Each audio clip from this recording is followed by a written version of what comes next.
Chegamos na última Mishnah do Perek Dalet, a última Mishnah de Maseches Megillah, que vai nos contar um pouco mais sobre a tradução que era feita naquela época e a polêmica em relação a alguns dos trechos que aparecem na Torá.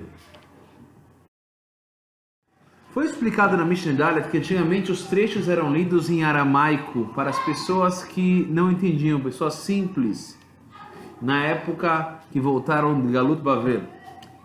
Isso foi instituído por Ezra HaSofer. Isso foi explicado na Mishnah Dalet já. Veremos nessa Mishnah dois tipos de censuras, veremos nessa Mishnah. Um deles é que os tradutores, eles não poderiam traduzir. Lia-se o texto, mas não era traduzido. E outros que nem mesmo eram lidos para não serem divulgados ao público e esses entenderem de maneira errada. A primeira história que aparece é Ma'aser Reuven. Ma'aser Reuven, ele é lido e não traduzido pelos tradutores, e explicaremos agora o porquê. Está escrito na Torá: Va'elech Reuven, e foi o Reuven, Va'ishkaf es Biló peleged aviv, e se deitou com Biló, uma das esposas de seu pai. Va'ishma Israel, e Yaakov escutou o que aconteceu. Esse trecho é lido e não traduzido. Vocês que estão escutando isso já ficam se perguntando: como assim? Deitou-se com Biló? Reuven deitou-se com Biló? Como é que funciona essa história? É estranho.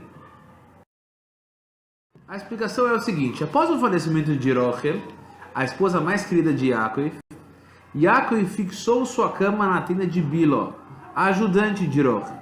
E isso deixou Reuven um pouco irritado. Afinal, quem que era a outra esposa principal? Era sua mãe, Leia. Por achar que Yaakov deveria ter ficado mais tempo com a sua mãe, o que ele fez? Pegou a cama de seu pai, um ato de chutzpah, como se diz, de malcriação, e ele levou a cama do pai para a tenda da sua mãe, a tenda de Leia. A Torá julga esse ato com rigor, escrevendo como se fosse que Reuven, de fato, cometeu uma aveira. Para os ignorantes não entenderem errado isso, de forma literal, esse trecho é lido, mas não traduzido. Segundo caso que a Mishnah traz é Ma'aser Tomor. O que aconteceu foi o seguinte: Tomor se casou com um dos filhos de Yehuda. Só que esse, depois de pouco tempo, veio a falecer. Yehuda então deu seu segundo filho para se casar com Tomor, que também faleceu de maneira precoce.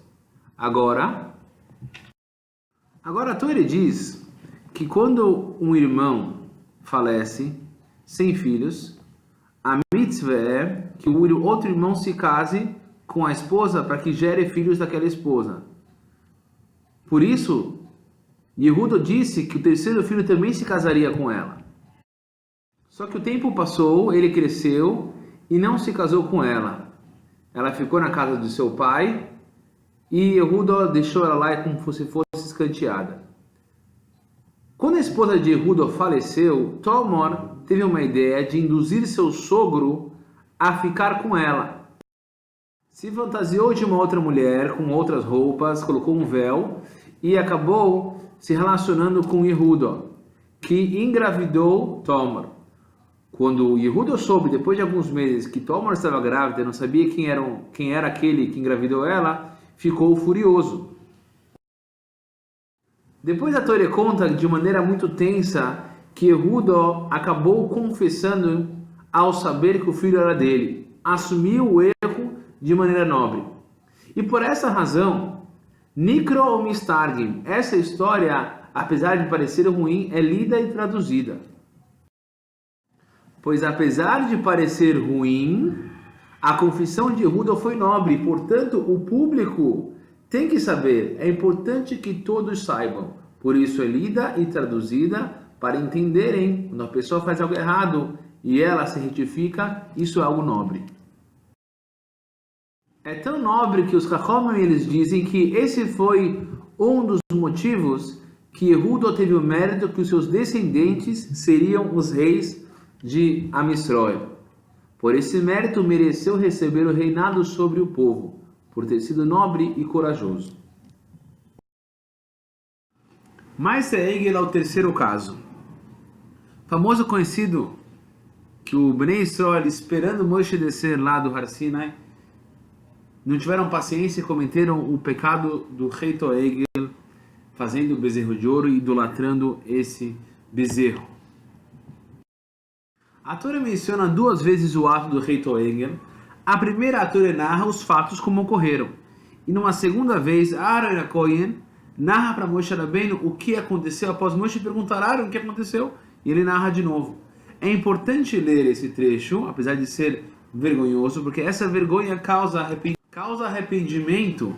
As pessoas que vão escutar vão se lembrar da besteira que o povo fez, que causou a perca das primeiras tábuas escritas pela própria mão de Hashem, depois que Moshe jogou. Então, apesar de ser triste e ruim para o povo, é muito importante ser contado. Mas Egel Horish, diz a Mishneh, Nikro Mistargim. A primeira parte que conta a história, conforme a Torá conta ela, é lida e traduzida, porque nessa parte é claramente escrito que o bezerro foi feito por Aaron. Está escrito, Vaikach Meodom, pegou o ouro da mão deles, e com um instrumento ele fez o Egel Masechó. Então não dá margem de erro para as pessoas pensarem que o bezerro tinha alguma força própria, porque foi o próprio Aaron que esculpiu e fez o bezerro de ouro. Já na segunda parte, mais Egel Hasheini, Nikro Aveloim Stadium, é lido e não traduzido, porque na segunda parte, Aaron conta para Moshe Rabbeinu da seguinte forma: Vooi Melohem, e disse para eles, Elmizohov, quem tem ouro, o que ele fez? Jogou o ouro no fogo e saiu o bezerro de ouro. As pessoas ignorantes que vão escutar isso, que ele jogou o ouro e saiu o bezerro de ouro, sem o detalhe que ele fez o bezerro de ouro, vão achar que realmente o bezerro tinha uma força por si só, dando margem à idolatria. Por isso, Nikro é lido Veloim Mistargim. O tradutor não traduzia essa parte. O quarto assunto é Birkas Kohanim, é um trecho do Birkas Kohanim. Nikro Veloim Mistargim é lido na Torá, porém não traduzidos. Por quê? Na parte aqui diz Yoeir Hashem ponov elecho vichunecho, Hashem volta a sua face a você, vichunecho, e te dá graças. Na sequência diz Veosem lecho shalom, vai te dar paz. Dá a entender que Yoeir Hashem ponov, ele vira o seu rosto para você. Dá a entender que mesmo que o povo não mereça, Hashem, ele vai perdoar eles, sem nenhuma justificativa. Ele simplesmente vira o rosto para eles. Porém, sabemos que não é bem assim. É necessário a pessoa fazer, de fato, chuve, e aí sim, Hashem perdoa ele e vira o rosto para ele.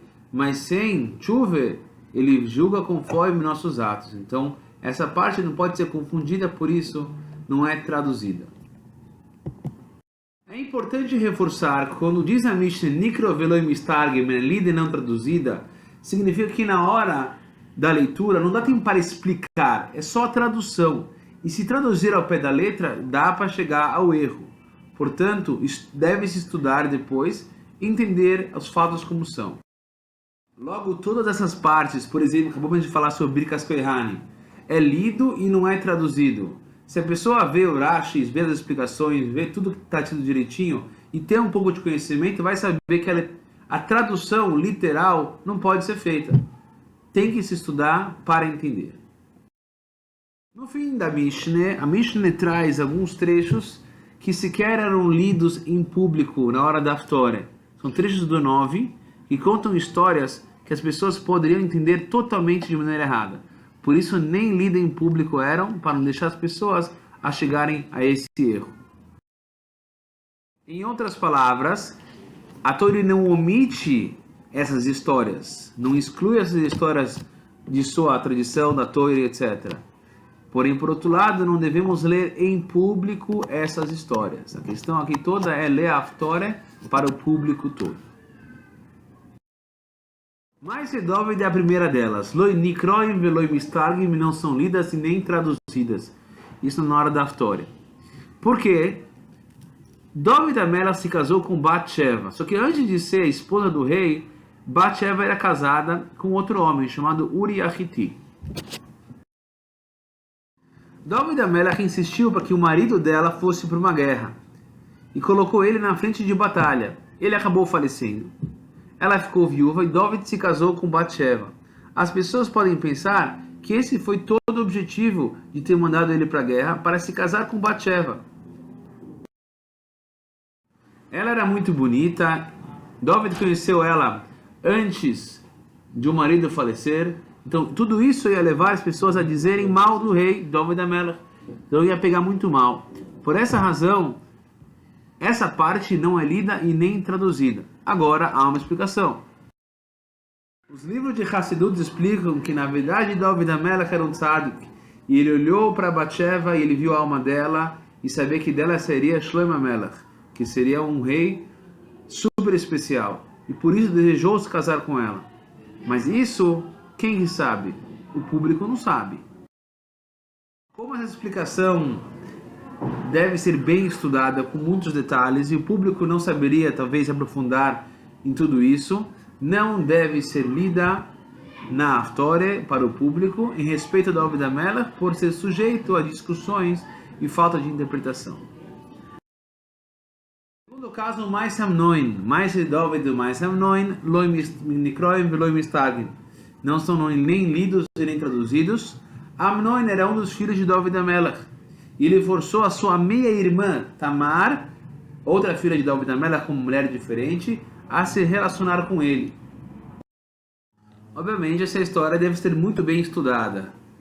E para ver detalhes, etc. E por isso não deve ser lido em público, né? Por respeito a David HaMelech, ela não é lida. Essa e a outra história. Essa é a razão, Lonikroim Veloi Mistagim. Mais dois casos que, nesse caso agora tem discussão se sim lê ou não lê a Haftorah.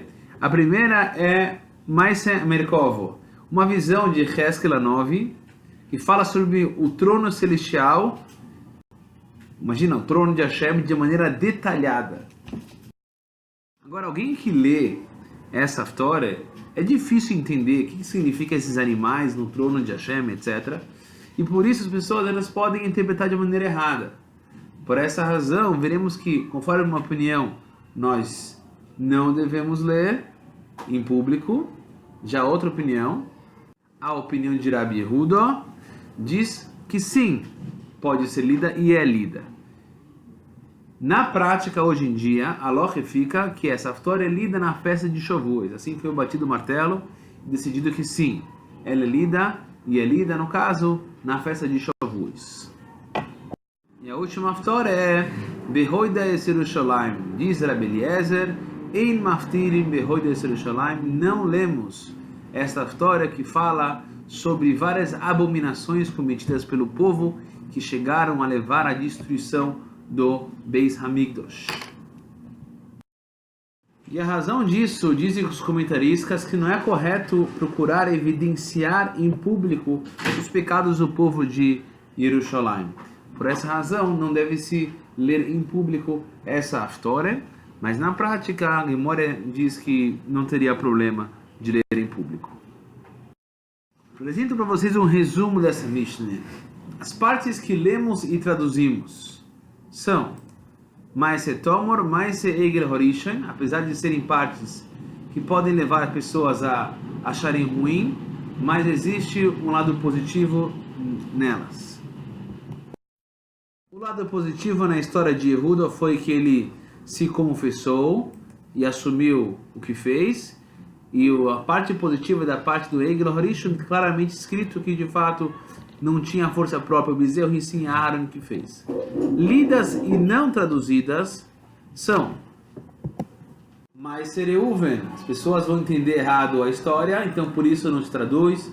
Mais Sergelasheni, a segunda parte da história, quando Aaron conta a sua versão para entenderem que ele tinha força própria, a idolatria. E Brikaskoi Harim, para as pessoas não entenderem que Hashem perdoa a todo mundo, mesmo aqueles que não se esforçam para ter o perdão de Hashem. Não são lidas Maise David e Maise Amnon, não se lê em público essas duas histórias, porque realmente é difícil entender as razões por trás delas, e a discussão sobre as duas aftores de Merkava e Hodesh Yerushalayim. Na prática fica que Merkava se lê em Shavuos e Hodesh Yerushalayim, a Gemara diz que também não teria problema de se ler essas partes do 9 como aftor. Resumo da Mishnah. Quais são as partes que são lidas e não traduzidas? Qual aftor não é feita na hora para o maftir? E o que diz Rabbi Eliezer? Essas são perguntas gerais dessa última Mishnah do Perek Daled de Maseches Megillah. Parabéns! É hora de celebrar, chegamos no final de Maseches Megillah. Kol HaKavod por ter escutado o shiurim e aprendido. Lembre-se que esse é o final de Maseches Megillah, mas dá para fazer revisões e partir para uma próxima Maseches. Boa sorte a todas, Be'atzlachá, e um forte abraço.